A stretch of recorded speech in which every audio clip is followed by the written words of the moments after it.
Hey everybody, this is Evan with Let's Do This. Today we're removing the griddle insert from my Masterbuilt 1050 and searing some ribeyes. This is my playground for the weekend. Playing butcher at my brother's meat shop, 1212 Meats. Shout out to you. So that was the cooler. This is the freezer where all the fun happens. Stocking up all the goodies.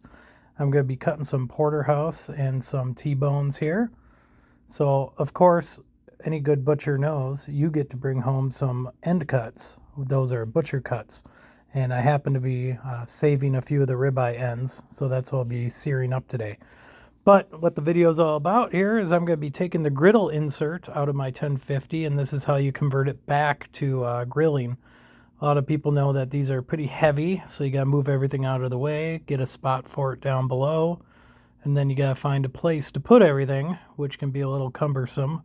Someday I'm going to get a little side shelf or something I can hang it on, but right now there's nothing, so I got to keep putting it down below.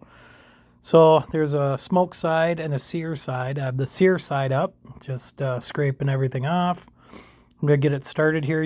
For a good sear, you want to get it up to like 500, 450, somewhere around there. Open the top, take out the side vents, shake that out. You want to get all that ash out of there. And then the best way I know how to get this thing going without fail is a blowtorch. I just do it for about a minute. I've tried briquettes, I've tried the starters, and I just keep coming back and the charcoal's not ready. So I started using the blowtorch and I haven't had a problem yet. So set it to 500 and it's honestly up to temp in like 10 minutes, maybe less. So here we are, hot and ready. Get that sizzle. Obviously, the thicker ones are going to take a little extra, but I only do for about 5 minutes on the side because I have it hot. This grill is really good for a lot of things. I've cooked pizza on it, seared steaks, slow and go barbecue. I've done briskets. I mean, I've been real impressed with this and the versatility of it. Being that I have the griddle insert now, making some breakfasts, some fajitas, some fried rice. Everything's turned out really good. I usually put wood chunks in with my charcoal to give it that wood flavor with the charcoal. So that's been a real nice addition. Even when you're griddling, you still get some smoky flavor on that griddle. So that's really nice. And time, camera magic here. It's been a few minutes on each side. So I'm going to be checking each one here. Thicker ones have to stay on a little longer, but I take the thinner ones off.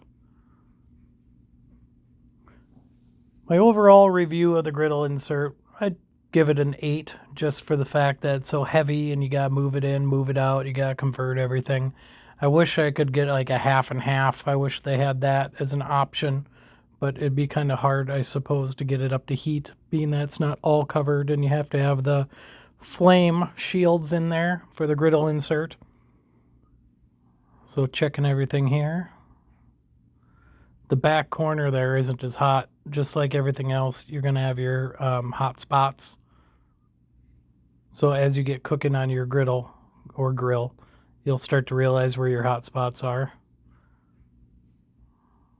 Everything's pretty much ready to go except for that back one. It's being stubborn. Generally, I like to flip only once. I think that's every grill master's rule. But in this case, I have to flip an extra time.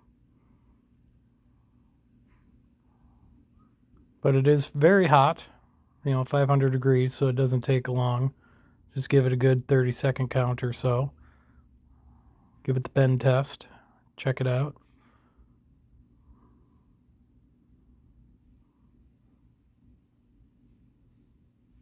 And if you guys want to see more grilling tips and tricks, if you want to know more about the Masterbuilt 1050, give me a shout out if you have any meat questions, being that, I've been a butcher for 10 years, cut a lot of meat, made a lot of sausage, made a lot of beef jerky. Look at my other videos using the dehydrator, making all kinds of specialty sausages, cutting up chicken, cutting up pork, making pork sausage, breakfast patties, brat patties, all kinds of things. And then, of course, my woodworking and redoing campers, get a little bit of everything. And here's the cut.